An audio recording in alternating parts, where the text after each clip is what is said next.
लंका का विकास हो गया है। जी हाँ, लंका वो देश जिसने मुसलमानों के खिलाफ, क्रिश्चियंस के खिलाफ कानून बनाए। लंका वो देश जिसने बाबाओं को सरकार में सबसे बड़ी उपाधि दे दी, सेना को बाबाओं के हाथ में दे दिया, और तो और हिजाब बैन, बीफ बैन, गोश्त बैन, ये बैन, वो बैन, ला ला ला ला ला ला ला ला, हाँ, सब कुछ करते रहे और जो भीड़ थी उसको खुश करते रहे। मीडिया को अपने हाथों में लेकर झूठा, मतलब सामने दिखा कुछ और रहे हैं, सामने यहाँ विकास दिखा रहे हैं और पीछे यहाँ विनाश। होते होते होते होते ये हो गया, पूरा देश बर्बाद हो गया और मुसलमानों को परेशान करने वाला एक देश तबाही में डूब गया। आज वहाँ पर हिंदू मुस्लिम, बौद्ध मुस्लिम, क्रिश्चियंस वर्सेस मुस्लिम कुछ नहीं है। आज पूरा श्रीलंका श्रीलंका हो गया है, सब एक हैं, जनता जनता बन चुकी है।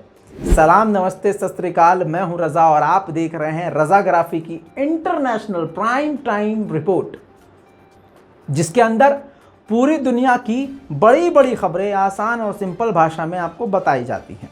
श्रीलंका से ही शुरुआत करूंगा। लंका में इमरजेंसी है, लंकापति फरार हैं और डंका जिसका बज रहा है असल में वो भी पूरी दुनिया में बदनाम है। हर जगह नाम लेना जरूरी नहीं है भाइयों बहनों। खैर दोस्तों, हालात ऐसे बिगड़े हुए हैं कि इमरजेंसी लागू हो चुकी है लंका के अंदर। प्रधानमंत्री आवास पर, यानी प्रधानमंत्री के घर पर जनता ने हमला कर दिया है। दोस्तों, अब इस भीड़ को देखिए, ये भीड़ कहाँ भाग रही है? प्राइम मिनिस्टर के घर की तरफ, उनके दफ्तर की तरफ भाग रही है। उसके बाद आप देखिए कि वो घर के अंदर घुसते हैं, प्रधानमंत्री आवास पर हमला करते हैं, दरवाजे के ऊपर से फांदते हुए, तोड़ते हुए अंदर घुसते हैं। जिसके बाद वहां पर पुलिस पहुंचती है, प्रशासन पहुंचता है, फोर्स पहुंचती है और आंसू गैस के गोले दागती है। प्रधानमंत्री जो झोला उठा के भाग गया है, उसके घर का हाल क्या है देखिए।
इतना ही नहीं दोस्तों, प्रधानमंत्री के दफ्तर पर भी कब्जा कर लिया है। देखिए,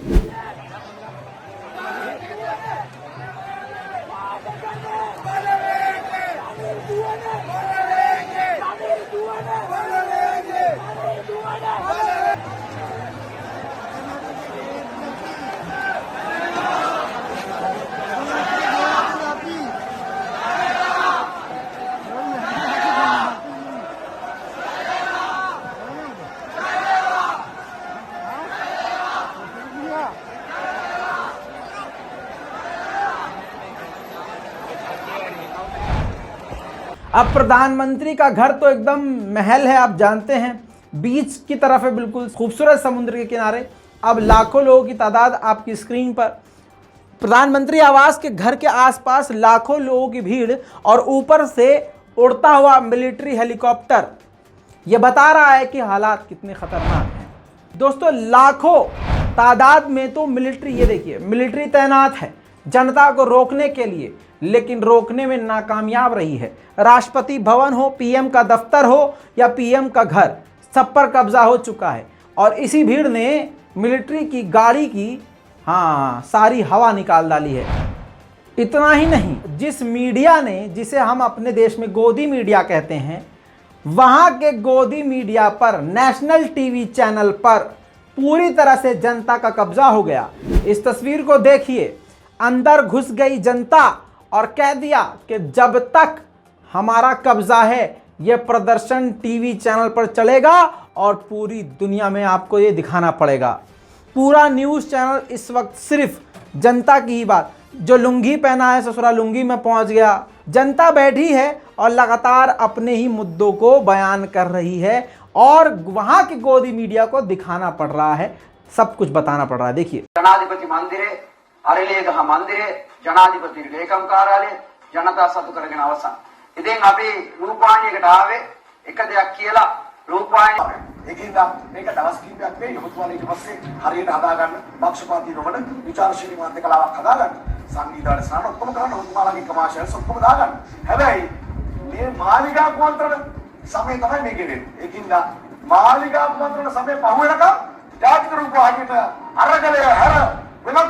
कमाल की बात यह है कि मुसलमानों के खिलाफ उस राजपक्षे ने एजेंडा बनाया, कानून पारित किया, मुसलमान विरोधी रहा, लेकिन आखिर में जब उसको अपना झोला उठा के भागना पड़ा तो मालदीव ने उसको आने दिया। अमेरिका ने जूता दिखा दिया कि आओगे तो सूते जाओगे। सोचिए, भारत में भी ऐसे बहुत सारे हैं जो डोनाल्ड ट्रंप की पूजा कर रहे थे, जो डोनाल्ड ट्रंप को अमेरिका में जाकर प्रमोट कर रहे थे, जो डोनाल्ड ट्रंप को भारत में बुलाकर यहाँ प्रमोट कर रहे थे। लेकिन हुआ क्या? फिर उसके बाद क्या हुआ? आपने देखा कि पूरी तरह से डोनाल्ड ट्रंप खत्म हो गए। उसके बाद आपने ये देखा कि आज क्या हो रहा है। श्रीलंका के राष्ट्रपति हो, प्रधानमंत्री हो, बर्बाद हो चुके हैं। वो अमेरिका के सपोर्ट करने वाले यहाँ अंधभक्त, उनके मुंह पर वक्त ने जूता मारा। फिर इस श्रीलंका के प्रधानमंत्री ने, राष्ट्रपति ने मुसलमानों का विरोध किया, क्रिश्चियंस का विरोध किया, एक से एक काम किया। और अमेरिका ने उल्टा, उनके बाप ने मुंह पर जूता मार दिया कि आना नहीं। आखिर में मुसलमान, मालदीव देश ने इनको पनाह दी, कहा कि भाई साहब आ जाइए, कोई बात नहीं है। लेकिन मालदीव मुस्लिम कंट्री है। जब ये वहां पहुंचे तो मालदीव में जो श्रीलंकन लोग हैं उन्होंने खतरनाक जोरदार प्रदर्शन किया। ऐसा प्रदर्शन पहले देख लीजिए। सहोदर सहोदरवරුනි, අද මාලදිවයිනේ අපේ ශ්‍රී ලාංකික ශ්‍රමිකයන් සියලුම දෙනාම ආරංචියට විරෝධතාවය පළ කරන්න මේ මාලදිවයින රටේ කිසිම නීතිමය තත්ත්වයක් නැහැ මේ විදියෙන් එකතු වෙලා උද්ඝෝෂණ කරන්න. හැබැයි ඒත් අපි යනවා. ඔයාලා හැමදෙනාටම ස්තුතියි. අපි වෙනුවෙන් පැමිණිලා ඊයේ රෑ නවත්තන්න මේ යන ඒ අදහසට සිංගප්පූරුව බලා පිටත් වෙනවා කියලා නිරනවත් ආරංචි මාර්ග මේ වෙන විටත් හැමතැනම अब ऐसे प्रदर्शन के बाद राजपक्षे को समझ में आ गया कि यहाँ भी उनकी जान को खतरा है, यहाँ भी वो सूते जाएंगे। फौरन वहां से झोला उठाकर सिंगापुर के लिए रवाना हो गए हैं। आखिरकार उनको अपने पड़ोस के देश को भी छोड़ना पड़ गया। ये हाल होता है सांप्रदायिकता फैलाने वाले का हाल, नफरत की राजनीति करने वाले का हाल ये होता है। ना वो इधर का होता है, ना वो उधर का होता है। और आपको बता दूं कि सिर्फ राजा निशाने पर नहीं है। राजपक्षे के जो नेता हैं, फाइनेंस मिनिस्टर श्रीलंका के, वो दुबई भाग रहा था, तो उसको एयरपोर्ट पर ही लोगों ने रोक दिया कि तुम दुबई नहीं जा सकते। देखिए, वीडियो वायरल हो चुका है। හරිද මේ අපි කට්ටිය මෙතන වෙලා අපි ෆ්ලයිට් එකේ අපි අල්ල ගන්නවා. හරි අපි නෑ නෑ මේ බණ්ඩුකේ නෑ නෑ හරි අපි පැසෙන්ජර්ස්ලා අපි මේ ලස්ස ගන්න දීලා යන්නේ ඇත්ත. හරි අපි දැන් ඔයා ගෑ ගහන්න තියෙන්නේ. හරි මම ෆ්ලයිට් එක අල්ල ගන්නම්කෝ. ආපු දෙන්න ෆ්ලයිට් එකට චෙකින් කරන්න එපා මිස් ඔයගොල්ලෝ කවුරක් අතෝද? चेकिंग करන්න එපා ඔයගොල්ලෝ කවුරක්. दोस्तों, दुनिया भर के कई हिस्सों में बाढ़ बढ़ती जा रही है, तबाही आ रही है, बारिश हो रही है। आपको बता दूं कि अफगानिस्तान में कुछ वक्त पहले भूकंप आया था, अब बरसात हो रही है और बाढ़ आ रही है।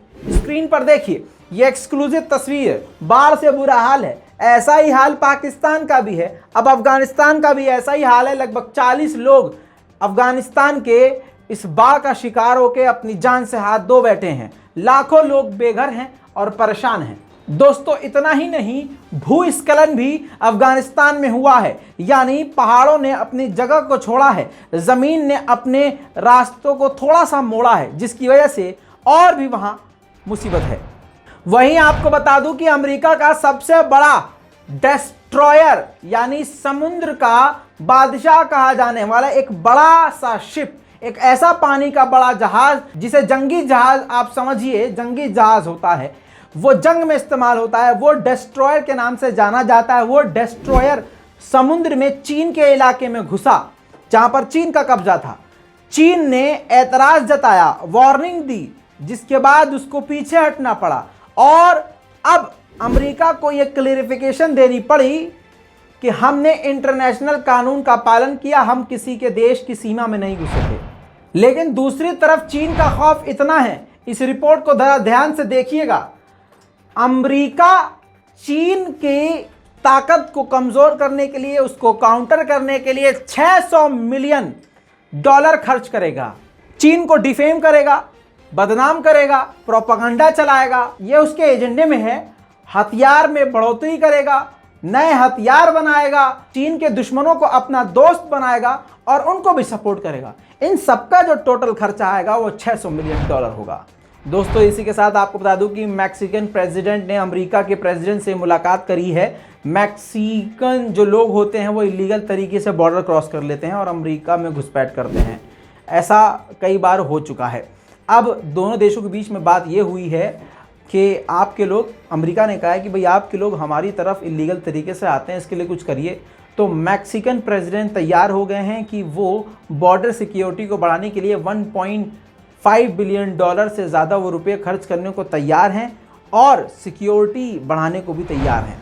वहीं आपको बता दूं कि चीन की सबसे बड़ी वेबसाइट यानी प्रोपेगेंडा वेबसाइट जिसे आप मान सकते हैं, यानी वहां के गोदी मीडिया की वेबसाइट, उसने बताया है कि भारतीय हैकर्स पाकिस्तान की वेबसाइट पर चीन के कोड के जरिए, चीनी कोड के जरिए अटैक कर रहे हैं ताकि पाकिस्तान को लगे कि ओहो, चीन हम पर हमला कर रहा है। खैर, इस बात को समझ लीजिए कि अगर अब जंग होती है तो जमीन के साथ साथ वेब जंग, अंतरिक्ष जंग भी छिड़ सकती है। इसी के साथ आपको चीन के मैटर पे बता दूं कि 16वीं बार भारत और चीन की बात होने वाली है। 15 बार फेल हो चुकी है, 16वीं बार ये बात 17 जुलाई को बताई जा रही है कि हो सकती है। कोर कमांडर, सीनियर अधिकारियों के बीच। लेकिन मैं आपको पहले ही बता दूं, ऐसा नहीं है कि मेरी चीन से बात हो रही है नहीं, ऐसा नहीं है।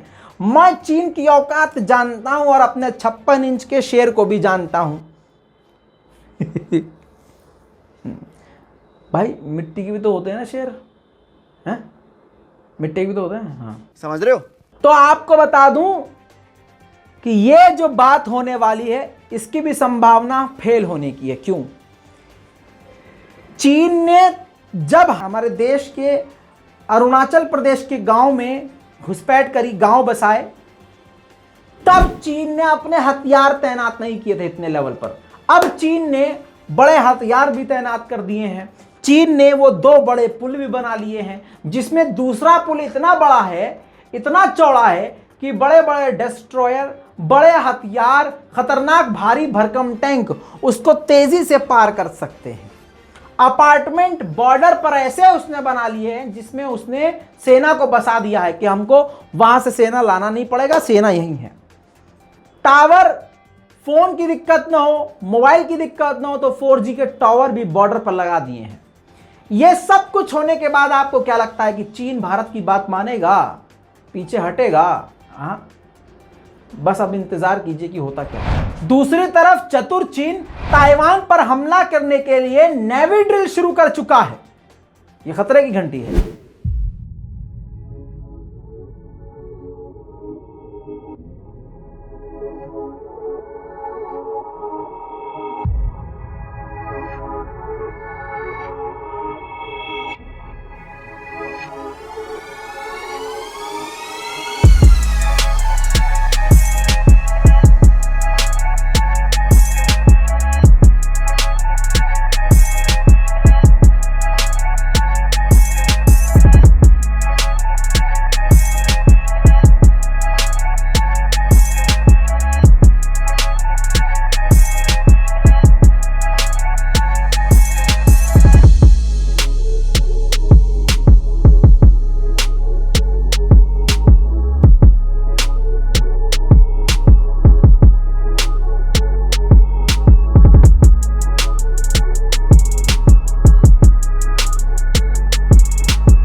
दोस्तों, इंटरनेशनल रिपोर्ट में अभी तक के लिए इतना ही।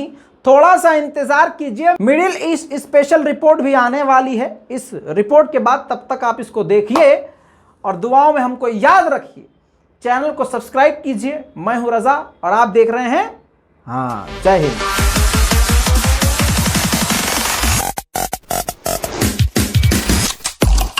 तेरा बाप आया।